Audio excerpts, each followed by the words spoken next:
은퇴의 비참한 끝 부모와 자녀 사이에 낀 베이비 부머의 충격적 현실. 안녕하세요, 여러분. 혹시 은퇴라는 말을 들으면 어떤 기분이 드시나요?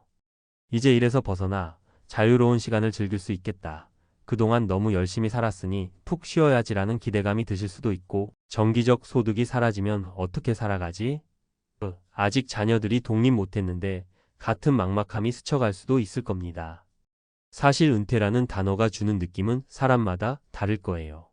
누군가에게는 인생 제이막의 시작일 수도 있지만 또 누군가에게는 노후 준비의 현실이 와 다 공포와 불안으로 다가올 수도 있죠. 그 중에서도 오늘 다뤄볼 이야기는 요즘 많이들 들어보셨을 베이비 부머 세대가 처한 현실입니다. 이 세대는 대개 부모와 자녀를 동시에 부양해야 하는 소위 샌드위치 세대라고 불리죠. 젊어서부터 악착같이 살아오셨고 우리나라 경제 발전의 중심축 역할을 해오셨는데 막상 퇴직 나이가 가까워지거나 이미 은퇴를 한 상태가 되어보니 놀랍게도 쉴 틈이 없는 상황이라는 거예요.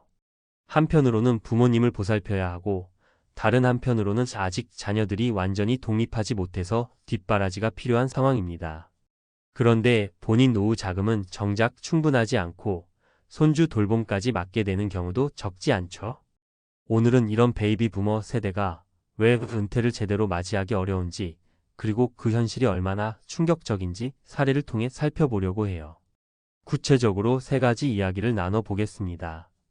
혹시나 비슷한 고민을 하고 계시다면 조금이나마 공감과 위로가 되길 바랍니다. 1. 부모, 자녀 사이에서 진퇴양난 김정숙 가명 씨 이야기. 첫 번째 사례로 가명으로 김정숙 씨 이야기부터 해볼게요. 60대 초반이 된 김정숙 씨는 몇 달 전까지만 해도 정년퇴직을 기대하며 이제 내 삶을 좀 찾아봐야지 하는 설렘이 있었습니다. 그러나 현실은 그리 녹록지 않았습니다. 부모님 부양 문제. 김정숙 씨의 어머니는 80대 중반에 접어들며 건강이 부쩍 안 좋아지셨습니다. 일상생활에서 손이 많이 가는 편이어서 입원이나 간병 문제가 늘 따라다니죠. 문제는 간병 비용이 정말 만만치 않다는 거예요. 김정숙 씨 혼자 부담하기에는 너무 큰 돈이고 형제들도 각자 사정이 있다 보니 매달리는 비용이 커서 조금씩 문제가 쌓이고 있습니다. 자녀의 독립 지연. 두 번째 고민은 결혼 정년기에 접어든 아들에 대한 부분입니다. 김정숙 씨 아들은 대학 졸업 후 몇 번의 취업 실패를 겪고 결국 비정규직으로 근근히 버티고 있는데요. 경제적으로 여유가 없어 독립은커녕 결혼도 막막합니다. 요즘 취업 시장이 워낙 어렵잖아요.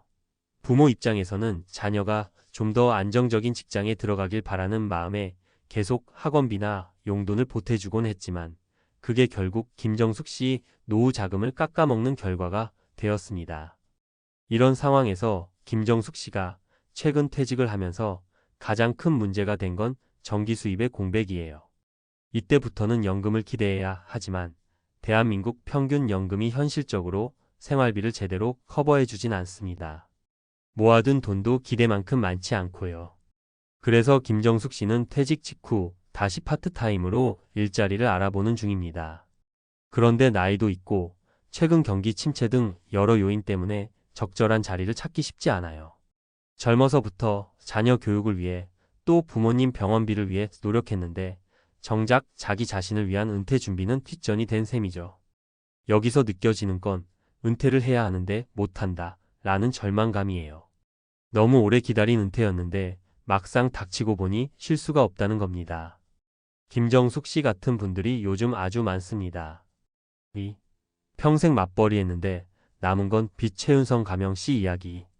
두 번째는 맞벌이 부부였지만 막상 은퇴에 가까워지니 부모님과 자녀 문제를 동시다발적으로 해결해야 하는 상황에 몰린 최윤성 씨 부부 이야기입니다.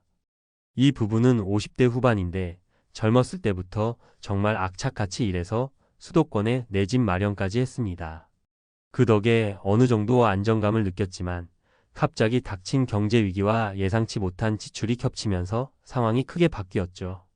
장인 장모님과 시부모님 동시 케어. 최윤성 씨 부부는 효도, 관광도 보내드리고 용돈도 꼬박꼬박 드려야지 하는 마음이 컸습니다. 게다가 두 분 다 외동이라 양쪽 부모님을 둘이 책임져야 했어요. 그런데 장인 장모님 댁이 갑자기 큰 수해를 입어서 집을 수리하고 새 가전 사들이느라 한동안 생활비의 상당 부분을 거기에 쏟아부었죠. 시부모님은 요양병원을 오가시는 상황이라 병원비나 간병비도 계속 들어갑니다. 자녀 해외 유학 비용 또 하나의 예기치 못했던 대형 지출이 바로 자녀 유학 비용이었습니다. 자식 교육만큼은 절대 포기할 수 없다는 생각으로 대출까지 받아서 유학을 보냈는데 막상 해외에서 학업이 길어지고 물가가 예상을 훌쩍 뛰어넘으면서 빚이 어느새 눈덩이처럼 불어났어요.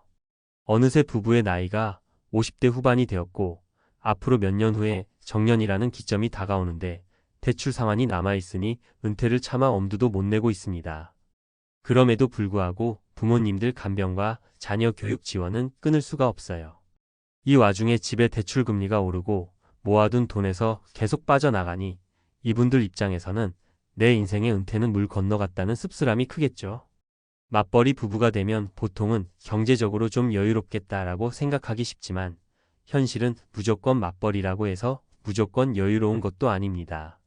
계획에 없던 돌발 변수가 한 번, 두 번 터지면 그 파급력이 너무 크거든요. 3.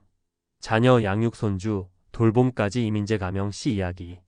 세 번째 사례는 이미 자녀를 키우고 다 키웠다 생각했는데 다시 손주까지 돌봐야 하는 상황에 놓인 이민재 씨 이야기입니다. 요즘 60대, 70대 분들 중에 손주 돌봄 하시는 분들이 꽤 많잖아요. 그 이유 중 하나가 자녀 부부가 둘 다 직장 생활을 해야 해서 육아를 맡길 곳이 마땅치 않다는 겁니다.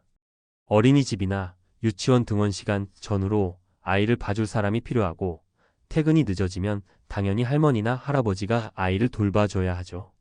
문제는 시간과 체력의 소모뿐만 아니라 경제적 지원도 어느 정도 필요한 상황이 온다는 거예요. 손주가 아프기라도 하면 병원비나 약값을 어떻게든 보태야 하고 또 자녀 부부 형편이 넉넉치 않아서 아이 용품도 대신 사줄 때가 많습니다. 물론 손주는 예쁘고 사랑스럽지만 그 돌봄이 매일매일의 의무가 되어버리면 정작 본인 은퇴 생활을 누릴 수가 없어요. 이민재 씨는 70이 가까운 나이에도 아침 일찍 일어나 손주를 어린이집에 데려다주고 오후에는 다시 데려와서 저녁까지 돌봐야 하는 스케줄로 움직입니다.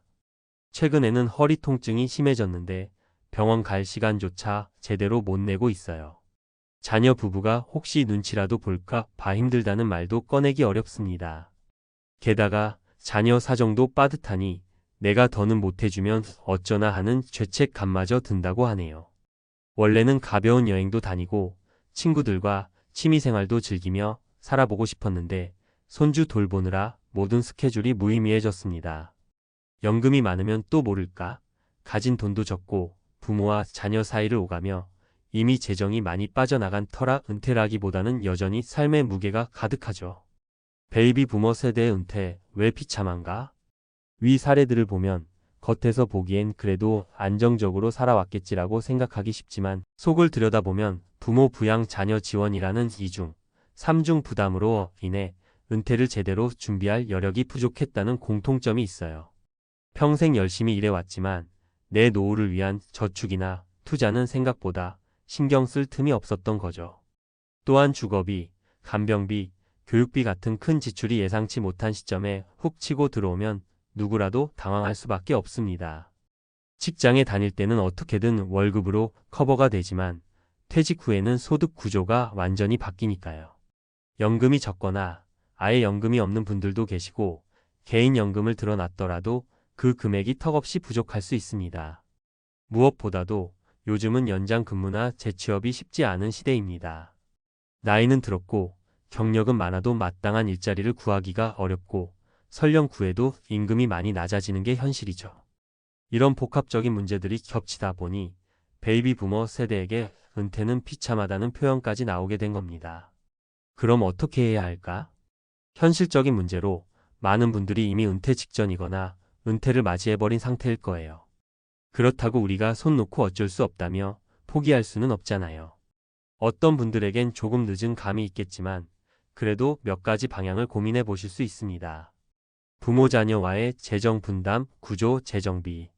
부모님이 계시다면 형제들과 부담을 나누는 구체적인 플랜을 세워보세요. 간병 문제도 국가 지원 제도장 기후양보험 등을 적극 활용해야 합니다. 자녀에게 현실적으로 도움 줄 수 있는 범위를 솔직하게 이야기하고 독립 시기에 대한 계획을 세우는 것도 중요합니다. 사랑의 마음과 경제적 한계 사이에서 조율이 필요해요. 재취업이나 소규모 창업, 파트타임 고려. 이제 와서 풀타임으로 복귀하기 어렵다면 경험과 네트워크를 활용해 파트타임 혹은 자문 형태로 일할 수 있는지 찾아보는 것도 방법입니다. 정부나 지자체에서 운영하는 시니어 일자리 프로그램이 의외로 다양하니 알아보면 도움이 될 수 있어요.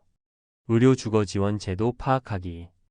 연금 외에도 65세 이상 노인을 대상으로 한 각종 지원 정책이 있습니다. 기초연금, 주거 지원, 의료비 지원 등. 장기 요양 등급을 받거나 간병인을 지원받을 수 있는지 미리 알아보세요. 부모님이나 본인이 연로하실 경우 막연히 개인 비용으로만 해결하려고 하면 감당이 안 될 수 있습니다. 자녀 교육 양육비 줄이는 협의. 이미 충분히 지원해 주셨다면 지금부터라도 자녀에게 상황을 솔직히 털어놓고 함께 대안을 찾는 게 필요합니다. 손주 돌봄 역시 마찬가지예요. 서로 대화 없이 어쩔 수 없지 하고 있으면 끝도 없이 지칩니다. 가족끼리라도 역할 분담과 육아비 분담에 대해 합의를 해보셔야 해요. 마치며 베이비 부머 세대가 겪고 있는 이 은퇴 없는 은퇴 상황은 사실 우리의 사회 구조와 가족 문화가 만든 결과물이기도 합니다. 가족에 대한 책임감, 효에 대한 전통적 가치, 그리고 높아진 자녀 교육 열망 등이 맞물려서 나온 복합적인 문제죠. 물론 이런 희생과 헌신이 있었기에 우리 사회도 성장해온 측면이 있습니다만 개인의 노후가 보장되지 못하고 비참하다는 표현까지 나오게 된 건 안타까운 일입니다. 김정숙 씨, 최윤성 씨 부부, 이민재 씨 같은 사례는 주변에서도 어렵지 않게 찾아볼 수 있습니다. 그래서 우리는 이 문제를 개인의 책임만으로 돌릴 게 아니라 국가와 사회 전체적으로도 어떻게 부담을 분산시킬 수 있을지 제도적으로 어떤 지원을 더 해야 할지를 고민해야 해요. 하지만 당장 우리 개개인이 할 수 있는 일은 가족과 솔직히 대화하고 각종 지원 제도를 최대한 활용하며 은퇴 후에도 적절히 일할 수 있는 방안을 찾아보는 것 정도겠죠. 쉬운 길은 아니지만 적어도 아무 대안 없이 무작정 버티는 것보다는 나은 결과를 기대할 수 있을 겁니다. 마지막으로 지금 막막함을 느끼는 분들에게 전하고 싶은 메시지는 이겁니다. 나 혼자 모든 걸 짊어지려 하지 마세요. 가족과 친구와 제도와 그리고 전문가들과 상의하세요. 인생은 길고 우리가 한 사람의 짐으로 버틸 수 없는 문제들도 많습니다. 조금씩 힘을 나누고 적절한 방법을 찾아보면서 비참한 끝이라고 불리는 은퇴가 조금이라도 덜 아픈 현실이 되길 바랍니다. 오늘 이야기가 베이비 부머 세대의 현실을 이해하고 공감하는데 조금이나마 도움이 됐으면 좋겠습니다. 우리가 겪는 이 은퇴 문제, 서로의 상황을 이해하고 도울 수 있는 통로가 더 많이 생겼으면 하는 바람입니다. 자동차 공장 40년, 62세 퇴직 후 남편과 아내의 월 90만 원 생존기. 안녕하세요, 여러분. 요즘 들어서 주변에 퇴직한 지 얼마 안 된 분들의 이야기가 많아졌죠. 사람마다 사정도 다르고 계획도 다르겠지만 한 가지 분명한 사실은 우리 모두 언젠가는 은퇴라는 전환점을 맞이한다는 거예요. 오늘은 40년 동안 자동차 공장에서 성실히 일하시고 62세에 퇴직하신 어느 부부의 이야기를 함께 나눠보려고 해요. 이 부부가 한 달에 90만 원으로 생활해야만 하는 현실은 마치 남일이 아닌 것처럼 우리 모두에게 시사하는 점이 크다고 생각하거든요. 나도 저런 상황이 될 수 있겠구나 하고 생각하면 조금 마음이 조급해질 수도 있지만 반대로 나도 준비를 더 잘해야겠다라는 자극이 되기도 해요. 1. 은퇴 후 삶은 다시 시작된다. 많은 분들이 직장을 그냥 다니기만 하면 언젠가는 편안한 노후를 맞이할 수 있을 거라고 생각하곤 해요. 하지만 실제로는 그렇지 않을 때가 많죠. 주 5일 혹은 주 6일 동안 피땀 흘려 일해도 월급 받으면 순식간에 사라지는 생활비와 아이들 교육비, 집 대출금 등에 허덕여 저축은커녕 이번 달도 겨우 버텼네 하며 한숨 돌리는 게 현실이잖아요. 이 부부도 크게 다르지 않았어요. 남편분은 40년 동안 자동차 공장에서 근무하면서 임금 인상도 받고 성과급도 받을 때가 있었지만 자녀 학비와 생활비, 살림살이 곳곳에 필요한 지출로 늘 빠듯했죠. 퇴직 전까지는 어떻게든 월급이 들어오니까 큰 문제는 없을 거야 라고 믿었는데 막상 퇴직 후 월 90만 원으로 맞닥뜨리니 아찔한 순간이 많았다고 해요. 이 월 90만 원 어떻게 버틸 수 있을까? 솔직히 말해서 월 90만 원으로는 한 달 기본 생활을 영위하기조차 빠듯해 보일 수 있어요. 도시에서 생활하려면 월세, 관리비, 공과금, 교통비, 식비 등 생각보다 돈이 많이 들거든요. 이 부부도 퇴직금을 한꺼번에 받아서 주거 문제부터 어떻게든 해결해 보려고 했지만 여러 가족 사정으로 인해 충분히 마련해 놓지 못한 상황이었어요. 그렇다면 이 부부는 어떻게 이 금액으로 한 달을 버텨나갈까요? 사실 방법은 생각보다 단순하지만 실천하기는 쉽지 않다고들 해요. 허리띠를 정말로 바짝 졸라매야 하고 소소하게라도 추가 수입원을 찾기 위해 나름의 노력을 계속해야 하죠. 3. 사례 1. 적은 돈으로도 소소한 행복을 찾는 법. 첫 번째 사례는 주변에서 흔히 볼 수 있는 미니멀 라이프를 시도한 케이스예요. 이 부부는 퇴직 후 가장 먼저 도대체 월 90만 원을 어디에 써야 할까? 라는 질문부터 스스로에게 던졌다고 해요. 예전에는 자동차 할부금, 통신비, 인터넷, 각종 구독 서비스 등 고정 지출이 참 많았대요. 그래서 가장 먼저 한 일이 월 90만 원의 항목을 크게 세 덩어리로 나누고 불필요한 지출부터 정리하는 거였죠. 주거 및 고정비 월세 대신 전세로 전환하거나 꼭 필요한 요금 외에는 다 없애기. 예를 들어 케이블 TV나 OTT 서비스를 여러 개 쓰던 걸 최소한으로 줄였다고 해요. 식비 및 생활비 야채나 육류도 세일 기간을 적극 활용하고 시장이나 로컬마트를 애용해요. 외식은 특별한 날에만. 여유 자금 비상금 한 달에 딱 10만 원이나 5만 원이라도 좋으니 이머전시즈 응급 상황용으로 남겨두기. 이렇게 하고 보니 의외로 뭐 없어도 살만하네? 라는 생각이 들기 시작했다는 거예요. 처음엔 조금 답답하고 이래서 언제 여유를 즐기지? 싶었지만 점차 단순한 삶에 적응하게 되면서 오히려 소소한 행복을 찾게 되었다고 합니다. 4. 사례 2. 퇴직 후에도 작은 일이라도 계속하기. 두 번째 사례는 은퇴 후에도 일을 놓지 않은 부부의 이야기예요. 남편분이 평생 자동차 공장에서 일하며 익힌 기술이 꽤 많았거든요. 단순 조립만 해온 게 아니라 잦은 기계 고장도 스스로 손보고 동료들이랑 작업 효율을 높이는 팁도 많이 공유해왔죠. 이 부부는 이 점을 잘 살려서 퇴직 후 동네 작은 정비소나 자동차 부품점에서 파트타임으로 일할 길을 찾아봤어요. 물론 체력적인 한계와 정규직이 아닌 탓에 급여는 높지 않았지만 한 달에 30만 40만 원만 벌어도 생활에 숨통이 트인다고 하더라고요. 또 일주일에 34일만 일하니까 몸이 예전보다 훨씬 편해지고 그야말로 인생 2막을 안정적으로 준비할 시간을 벌게 된 셈이죠. 이 나이에 무슨 일을 해?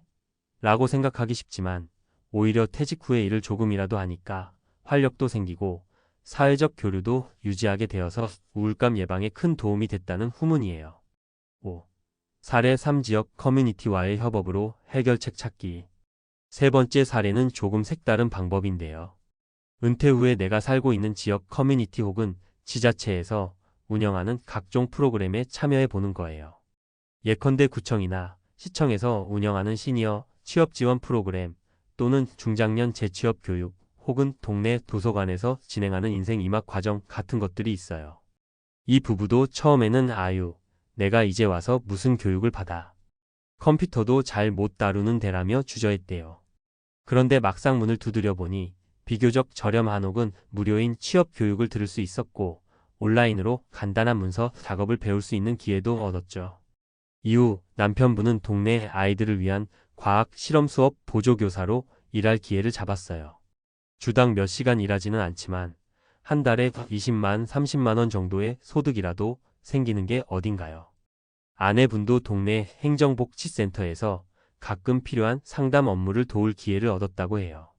지역에서 진행되는 강좌나 일자리 정보를 놓치지 않고 적극적으로 찾아가니 새로운 사람도 만나고 네트워크도 형성돼서 예전보다 훨씬 덜 외롭고 훨씬 활기차게 지내게 되었다고 합니다. 6. 은퇴는 더 이상 끝이 아니다. 사실 이 부부의 이야기를 듣다 보면 마음 한편이 조금 무거워질 수도 있어요.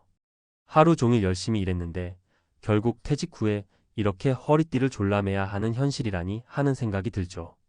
하지만 다른 한편으로는 그래도 이 상황에서 나름대로 탈출구를 만들어가고 있구나라는 희망도 보여요. 우리 사회는 과거보다 평균 수명이 훨씬 길어졌습니다. 그 말은 곧 60세 전후로 은퇴한다고 해도 남은 인생이 20년 이상일 수 있다는 거예요.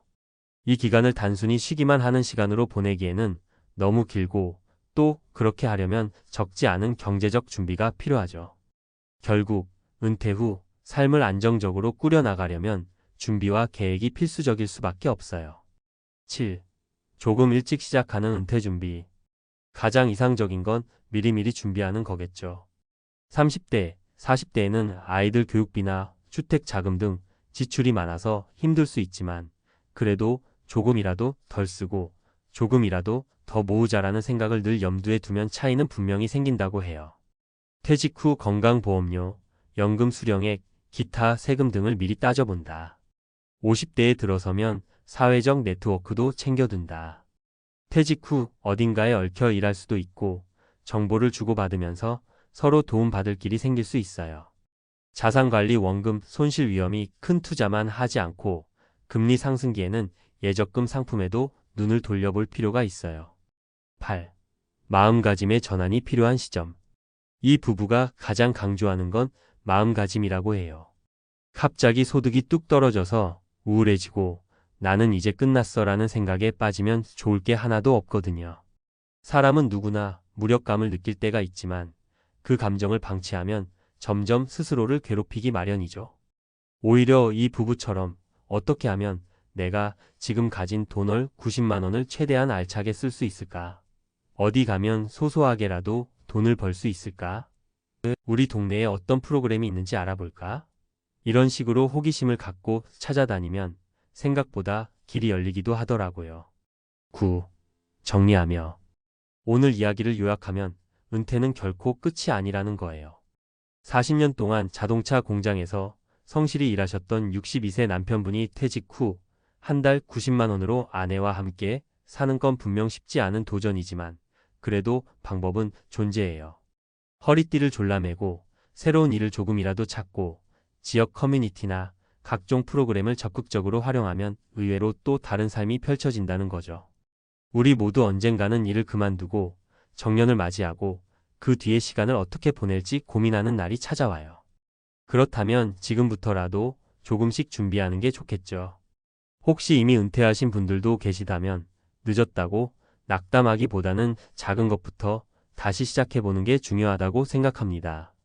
나이는 숫자에 불과하다는 말을 공허한 위로처럼 느끼는 분들도 계시겠지만 실제로 은퇴 후 새로운 일, 새로운 취미, 새로운 인간관계를 통해 활력을 찾는 분들이 주변에 많이 생기고 있어요. 그리고 그런 분들의 공통점은 한 번의 실패나 좌절에도 쉽게 포기하지 않는 탄력 성내 진리연습을 가지고 있다는 거예요.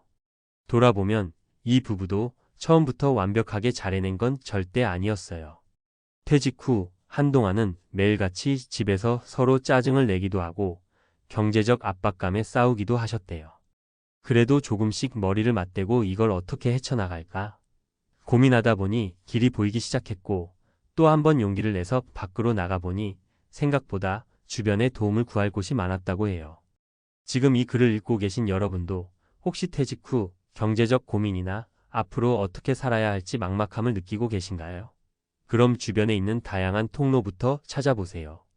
구청, 시청, 주민센터, 시니어 취업 지원 프로그램, 혹은 교회나 절 같은 종교 단체에서 운영하는 봉사 프로그램 등. 이 중에서 내가 할 수 있는 게 분명히 하나쯤은 있을 거예요. 혼자 고민하며 집에만 틀어박혀 있으면 누가 나를 찾아와서 이거 해보세요 라고 알려주지 않거든요. 직접 발로 뛰어야 합니다. 끝으로 은퇴 전이신 분들에게도 당부하고 싶어요. 얼마나 모아야 돼? 라는 질문만큼이나 이후에 내가 어떤 일을 하며 지낼 수 있을까? 를 고민해 보라는 거예요. 돈은 물론 중요하지만 삶의 의미를 부여하는 건 결국 내가 좋아하거나 혹은 도움이 되는 일을 할 때 오거든요. 생각보다 이 부분을 놓치고 은퇴에 돌입하시는 분들이 많더라고요. 오늘 소개한 이 부부의 이야기가 조금이라도 도움이 되었으면 좋겠네요. 언뜻 듣기엔 월 90만 원 생존기가 살벌하게 들릴 수도 있지만 그 속에서 의외의 기쁨과 깨달음을 얻을 수도 있어요. 오늘 하루 나의 은퇴 생활을 미리 그려보는 시간을 가져보는 건 어떨까요? 작은 실천이 모여서 나중에는 큰 변화를 만들어줄 거라고 믿습니다. 살아오면서 가장 힘든 결정이 뭘까? 한번 생각해 보세요. 은퇴를 앞두고 가진 돈을 털어 마지막 사업에 베팅하는 순간이 아마 그 중 하나일 겁니다. 그 돈이 내 남은 인생을 지켜줄 마지막 방패라는 걸 너무 잘 알기에 결정을 내릴 때 온몸이 떨리기도 하죠. 오늘 이야기할 60대 부부도 그랬습니다. 평생 모은 5억 원, 아끼고 아껴 마련한 은퇴 자금을 믿고 편의점을 차렸습니다. 브랜드가 유명하니까, 운영이 쉽다니까, 연금처럼 월급이 나온다더라는 달콤한 말이 그들을 유혹했죠. 하지만 현실은 냉혹했습니다. 부부는 은퇴 후 1년 만에 5억을 사실상 날렸습니다. 전 재산을 잃고 빚까지 떠안고 결국 집을 팔아야 했습니다. 이런 이야기가 남의 일 같으세요? 실제로 수많은 5060대 은퇴자들이 같은 길을 걷습니다. 오늘은 이 부부의 사연을 통해 우리가 왜 이렇게 참혹한 결과를 맞이하는지, 무엇을 경계하고 대비해야 하는지를 솔직하게 풀어보려 합니다. 먼저 이 60대 부부의 케이스부터 살펴볼까요? 두 사람은 은퇴 직전까지 성실히 일했습니다. 남편은 공기업에서 일하다 명예퇴직을 했고 아내도 식당 일을 했어요. 아이들 결혼시키고 전세살이하며 허리띠 졸라맨 끝에 5억 정도를 모았습니다. 이 돈이면 노후가 큰 문제 없겠다 싶었죠. 하지만 워낙 금리가 낮고 물가도 오르고 연금도 부족하다 보니 불안했습니다. 매달 생활비를 벌 수 있는 게 낫겠다고 결심한 거예요. 그러던 중 편의점 가맹 상담을 받았습니다. 매출 예시표에는 월 순수익 400만 원이란 문구가 박혀 있었죠. 브랜드 이름값이 있으니 손쉽게 운영할 수 있고 가맹 본부에서 관리도 잘해준다고 했습니다. 창업 설명에는 화려했습니다. 실제 점주 사례 영상에서는 은퇴 후에도 월급처럼 들어와요 라는 말이 마음을 쿡 찔렀습니다. 부부는 결국 결정을 내립니다. 보증금 2억, 권리금과 시설비 1.5억, 기타 비용으로 1.5억. 다 합쳐 5억이 들어갔습니다. 하지만 개점 후 3개월 만에 매출이 예상의 절반도 나오지 않았습니다. 새벽 6시부터 밤 12시까지 두 부부가 몸이 부서지도록 일했는데도 매달 적자가 났습니다. 본사는 프로모션 비용을 부담해 주지도 않았고 재고는 쌓였으며 심야 운영 의무까지 있었죠. 1년 만에 보증금과 권리금 일부를 포기하고 나왔습니다. 두 번째 사례도 비슷합니다. 58세의 다른 부부는 아파트를 담보로 대출을 받아 3억을 투자해 편의점을 열었습니다. 이 부부는 건강이 좋지 않아 아르바이트를 고용했는데 인건비가 매달 300만 원 넘게 나갔습니다. 매출이 기대보다 낮자 수익이 전혀 남지 않았어요. 결국 2년 만에 점포를 정리하면서 빚이 1억 이상 늘었습니다. 차라리 그 돈으로 임대사업을 했으면 이 고생은 안 했을 텐데라고 땅을 쳤습니다. 세 번째 사례는 조금 달라요. 62세 혼자 사는 남성은 정년퇴직 후 작게라도 운영해보자며 1억 정도로 조그만 개인 편의점을 열었습니다. 본사 지원이 없는 개인 점포였기에 권리금도 적었고 시설도 중고로 꾸몄죠. 처음엔 잘 버텼지만 근처에 대형 편의점 가맹점이 들어오면서 매출이 급감했습니다. 결국 월세도 못 내서 폐업했는데 그때 그의 말이 잊히지 않아요. 이 나이에 다시 취업도 어렵고 돈도 다 날렸는데 어디서부터 다시 시작해야 할지 모르겠다. 이런 사례들을 보면 왜 편의점 창업이 은퇴자의 무덤이 될 수 있는지 명확해집니다. 가장 큰 문제는 안정적이다는 환상이에요.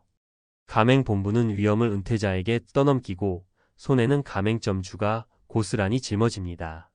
심야 영업 의무, 프로모션 분담, 본사 공급가 문제 등으로 마진은 줄어듭니다. 게다가 상권 분석이 부실하거나 신규 출점 경쟁이 붙으면 수익이 급감합니다. 또 한 가지는 노후 자금의 무게를 너무 가볍게 여긴다는 거예요. 젊을 때 실패하면 다시 일어나면 되지만 은퇴 후엔 재기할 시간이 부족합니다. 5억이면 적은 돈이 아니죠. 은퇴 자금은 사업 자금이 아니라 생계 자금이에요. 잃으면 끝이라는 걸 명심해야 합니다. 그렇다면 대안이 없을까요? 전문가들은 이렇게 조언합니다. 첫째, 은퇴 후 창업을 고민한다면 반드시 최소 6개월 이상 상권과 운영을 관찰하고 알바처럼이라도 직접 체험해 보라고 합니다. 현실을 몸으로 느껴야 합니다. 둘째, 고정비가 큰 사업은 피해야 합니다. 권리금, 보증금, 시설비로 묶이는 자금이 클수록 회수 가능성은 낮아집니다. 셋째, 가맹본부의 자료를 맹신하지 말고 주변 점포를 직접 조사해야 합니다. 마지막으로 가장 중요한 건 은퇴 자금의 목적을 잊지 않는 거예요.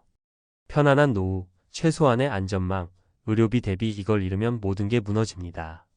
월 30만 400만 원 벌면 되지가 아니라 이룰 수 있는가? 를 물어야 합니다. 오늘 이야기가 너무 무섭다고요? 사실 저는 일부러 이렇게 이야기합니다.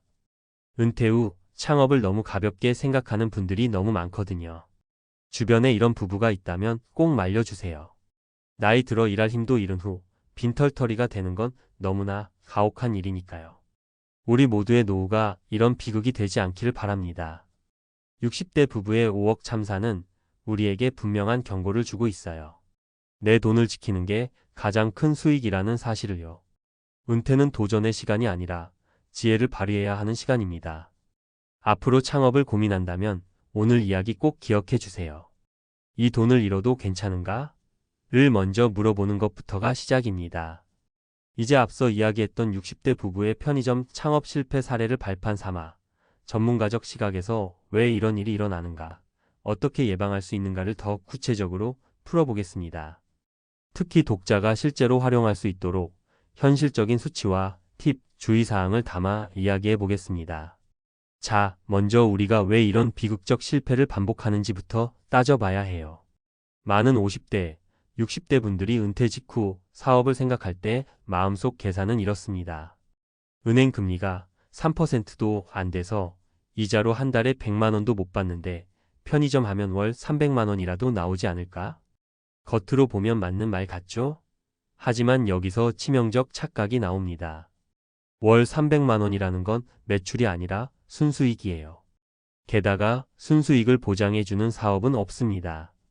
가맹본부가 제시하는 예상 손익 계산서는 매출 5천만 원일 때 순수익이 300만 원 정도라고 제시하는 경우가 많습니다.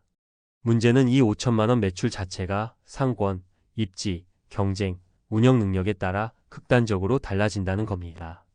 실제 현장 조사에서 서울 외곽 상권의 평균 월 매출이 3천만 원 미만인 곳도 수두룩합니다. 실제 사례 데이터 편의점협회 내부 자료 공개 통계 기준에서 평균 매출은 5천만 원대처럼 보이지만 상위 30%가 매출을 끌어올립니다.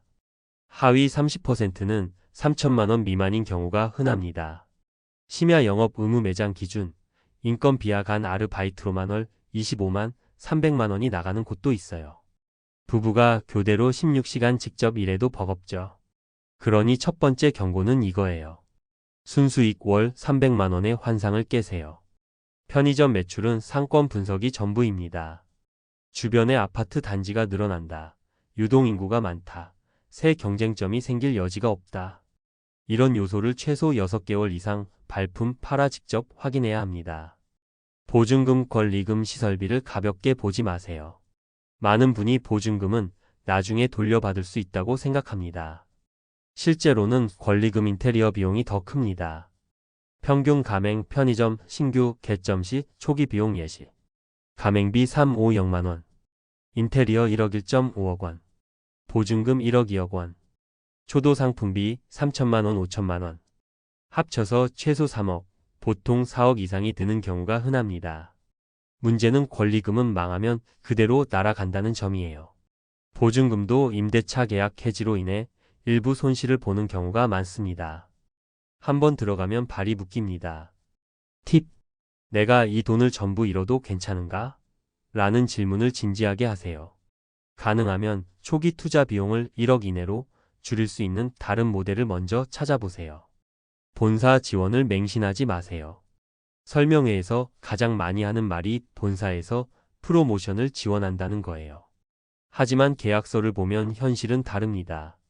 담배 프로모션비는 본사와 분담. 카드 수수료는 점주 부담.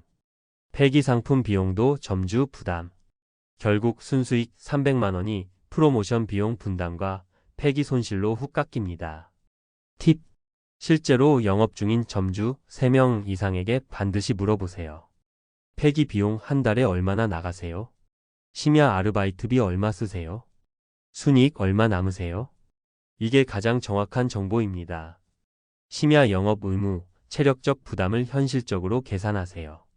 많은 60대 분들이 우리가 직접 하면 인건비 아낄 수 있다고 생각합니다. 하지만 편의점은 365일 영업이에요. 새벽 6시 오픈, 밤 12시 마감, 심야 의무 매장일 경우 24시간. 부부가 나눠서 근무해도 하루 16시간 이상 매장을 지켜야 함. 아르바이트 고용 시 최저임금 기준 월 25만 300만 원 추가 부담. 주의사항. 건강이 최우선입니다. 고혈압, 허리 디스크, 당뇨 등 지병이 있으면 장시간 서 있는 일은 치명적입니다. 체력이 버틸 수 있을지 현실적으로 시뮬레이션 하세요. 대안적인 시나리오를 반드시 설계하세요. 창업을 아예 하지 말라는 이야기가 아닙니다. 하지만 은퇴 자금은 모든 걸 돈이 아닙니다. 현실적인 전략. 사업 자금과 생활 자금을 분리하세요.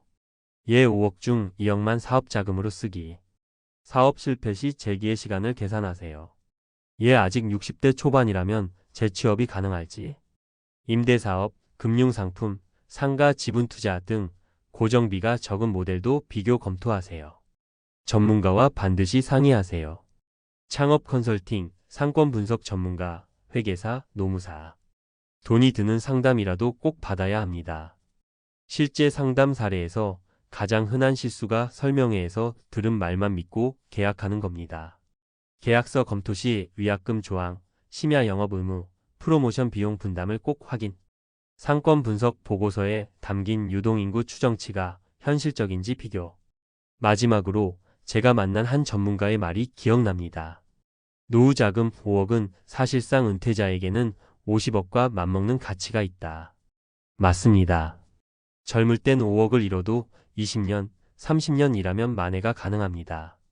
하지만 은퇴 후 5억을 잃으면 돌이킬 방법이 거의 없습니다. 편의점 창업이 나쁘다는 말이 아닙니다. 다만 그것이 월급처럼 나온다는 환상에 빠져서 준비 없이 덤비면 지옥문이 열린다는 사실을 강조하고 싶습니다. 여러분의 은퇴 자금은 단순한 숫자가 아니라 앞으로 30년을 버틸 생명줄입니다. 오늘 이 이야기, 나도 저렇게 될 수 있다는 경각심을 꼭 가지시길 바랍니다. 무엇보다 이 돈을 잃어도 되는 돈인가?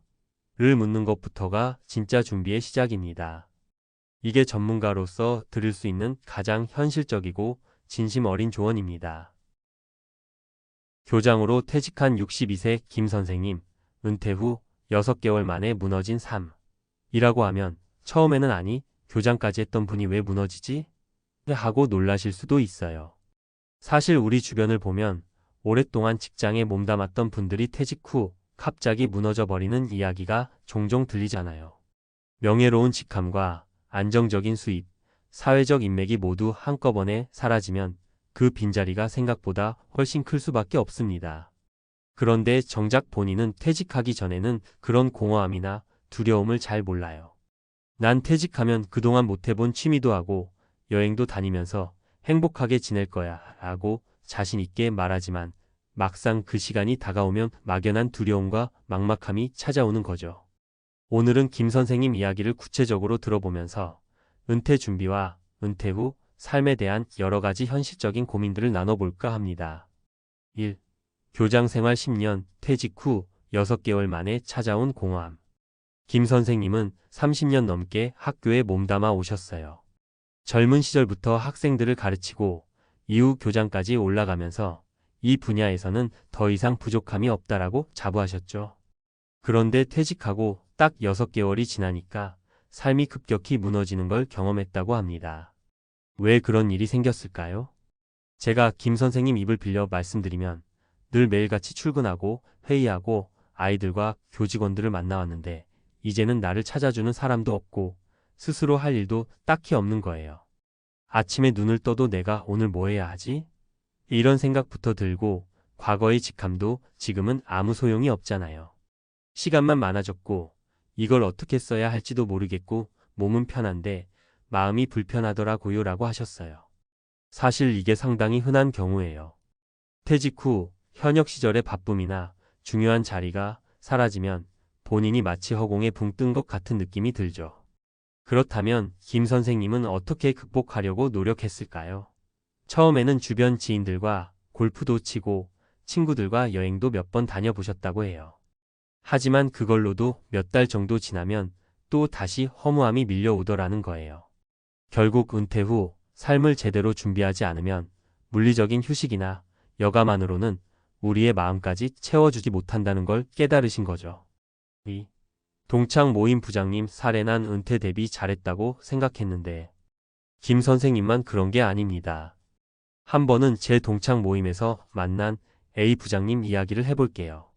58세에 은퇴를 하셨는데 자기는 50대 초반부터 은퇴 자금을 슬슬 준비해 왔다고 자신 있어 하시더라고요.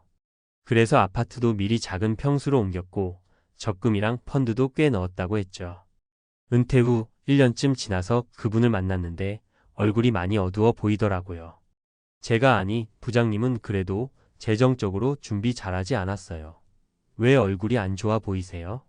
하고 물었더니 돈은 어느 정도 준비가 됐다고 생각했는데 문제는 내가 이 많은 시간을 어떻게 보낼지 전혀 몰랐다는 거야.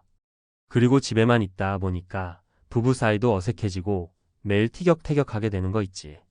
내가 평생 회사를 위해서만 살아왔구나 싶더라고. 이제는 집에서도 손님 취급받는 느낌이야 라고 하시더군요. 결국 은퇴 준비란 게 돈만 마련하면 된다는 문제가 아니라 앞으로 내가 어떤 형태로든 사회적 관계나 소속감을 이어갈 수 있는 활동을 찾아 놓아야 한다는 거예요. 가령 평소에 관심 있는 분야가 있었다면 그것을 배우러 다니면서 새로운 인맥을 쌓는다든지 봉사활동이나 지역 커뮤니티에 적극 참여함으로써 내가 여전히 필요하다는 자존감을 느끼는 게 중요한 겁니다. 재정적인 준비도 물론 필요하지만 그걸로 전부가 아니라는 점을 A 부장님 사례가 잘 보여주고 있죠. 3. 은퇴 후 스트레스가 가져온 건강 문제 B씨의 이야기. 또 다른 예시로 제 친척 중에 B씨가 계신데 이분은 60대 중반에 이미 퇴직을 하셨어요. 그 전까지는 늘 건강을 자부했는데 막상 퇴직하고 나서 몇 달 지나니까 갑자기 고혈압에 당뇨까지 겹쳐서 고생을 하더라고요. 주변에서는 퇴직하고 나서 몸을 좀 더 돌보게 되니까 오히려 건강에 신경 쓸 여유가 생겨서 병원을 자주 가는 것 아니냐라고 가볍게 넘겼는데 B씨 본인은 굉장히 심각하게 받아들이셨어요. 알고 보니까 회사를 다닐 때는 스트레스도 받았지만 어쨌든 내 역할이 있고 목표가 있었기 때문에 하루하루 정신없이 지나갔고 적당한 긴장감이 있었대요. 그런데 은퇴 후에는 목표도 명확하지 않고 살짝 우울감이 올 때는 술이나 달콤한 음식으로 기분을 달래면서 생활 습관이 확 망가진 거예요. 밤낮이 바뀌고 운동도 안 하고 식사도 제때 안 하다 보니 혈압이 튀고 혈당이 올라간 거죠. 심리적 스트레스가 줄어들면서 오히려 생활 리듬은 무너져 버린 셈이죠. 그러다 보니 B씨는 그냥 푹 쉬면 몸이 저절로 좋아질 줄 알았는데 실제로는 아침에 일찍 일어날 이유도 없고 운동 가림도 없고 먹는 걸로 스트레스를 풀다 보니 건강이 나빠지더라고 토로했어요. 그래서 요즘은 몇 달 전부터 동네 도서관에서 자원봉사를 시작하고 지인들과 함께 주 2회씩 걷기 모임에 참여하고 있어요. 그러니까 훨씬 좋아지셨다고 해요. 몸도 그렇고 정신적인 우울감도 덜해졌다고 합니다. 정보성 조언 및 정리. 위의 세 가지 사례를 통해 알 수 있는 건 은퇴 후 삶이 생각보다 쉽지 않다는 거예요. 그래도 난 교장까지 했으니 문제 없어라든지 난 부장급이니까 자금도 준비됐을 거야 라고 스스로를 안심시키면 막상 퇴직 이후에는 더 큰 허탈함에 빠질 수 있다는 거죠. 그래서 은퇴 전부터 미리미리 생각해야 할 몇 가지를 정리해 볼게요. 재정적 준비. 사실 경제적 기반이 없으면 어떤 계획도 무의미해지기 쉽습니다. 최소한의 생활비, 의료비, 여가비 등은 꾸준히 계산해 두셔야 해요. 그게 연금이 됐든 목돈이 됐든 월세 수익이 됐든 어떤 형태로든 안정적인 현금 흐름을 어느 정도 확보해두면 마음이 좀 놓이죠. 활동적 준비 은퇴하면 시간은 많아지는데 그 시간을 미닝퍼렘이 있게 하게 쓸 수 있어야 합니다. 원하는 걸 배우는 수업이나 봉사활동, 소모임 등을 미리 알아보세요. 내가 좋아하는 게 뭔지, 뭘 하면 재밌는지를 다시 발굴하는 과정이 필요합니다. 사회적 관계 유지 회사에서는 매일 보던 동료들도 은퇴 후에는 더 이상 자주 만나기 어렵습니다. 생각보다 인간관계가 좁아져서 우울감을 느끼는 분들이 많아요. 그러니 은퇴 전부터 취미 모임이나 동호회 같은 일회의 관계를 만들어두고 은퇴 후에도 새로운 사람들을 만나볼 기회를 늘리는 게 좋습니다. 정서적 안정 가끔은 전문가의 도움도 필요합니다. 은퇴 직후에는 심리적으로 혼란스러울 수 있거든요. 어떤 분들은 상담사나 코치의 도움을 받거나 심리 상담을 통해 스트레스와 우울을 관리하곤 해요. 부부가 함께 은퇴 계획을 세우고 대화하는 것도 중요합니다. 서로 각자의 생활 패턴이 달라지는 시점이니까요. 건강 관리 일을 그만두면 건강해질 것이라는 막연한 믿음은 위험합니다. B씨 사례처럼 오히려 운동량이 줄고 생활 습관이 무너지면 성인병이나 우울감에 더 취약해집니다. 주 3회라도 운동 루틴을 잡거나 하루 일과를 아침부터 규칙적으로 설계해두는 게 좋겠죠. 마무리하며 결국 김 선생님 이야기는 우리에게 아무리 사회적으로 인정받았던 사람도 은퇴 후에는 누구나 한순간에 무너질 수 있다는 메시지를 전해주고 있어요. 그런데 이건 두려워해야 할 부분인 동시에 새로운 도전을 할 수 있는 기회이기도 합니다. 평생 교장으로서 학사 운영과 학생 지도를 해왔던 김 선생님이라면 은퇴 후에도 교육 관련 봉사나 멘토링 활동을 할 수도 있고 새로운 취미를 배우거나 지역사회에 기여하는 일도 시작할 수 있죠.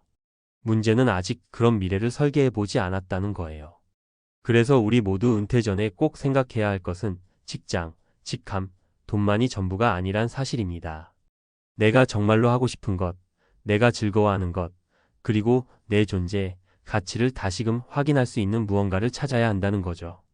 물론 그 과정이 쉽진 않겠지만 은퇴를 내 인생이 하얀 곡선을 그리는 시점이라고 보지 말고 지금까지 해온 걸 바탕으로 또 다른 삶을 열 수 있는 기회라고 생각하면 어떨까요?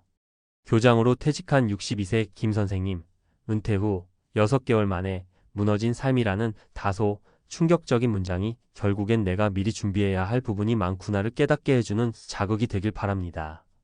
우리 모두 언젠가는 맞이해야 할 은퇴. 그게 어느 날 갑자기 닥쳤을 때 흔들리지 않도록 지금부터 한 걸음씩 준비해보면 좋겠습니다.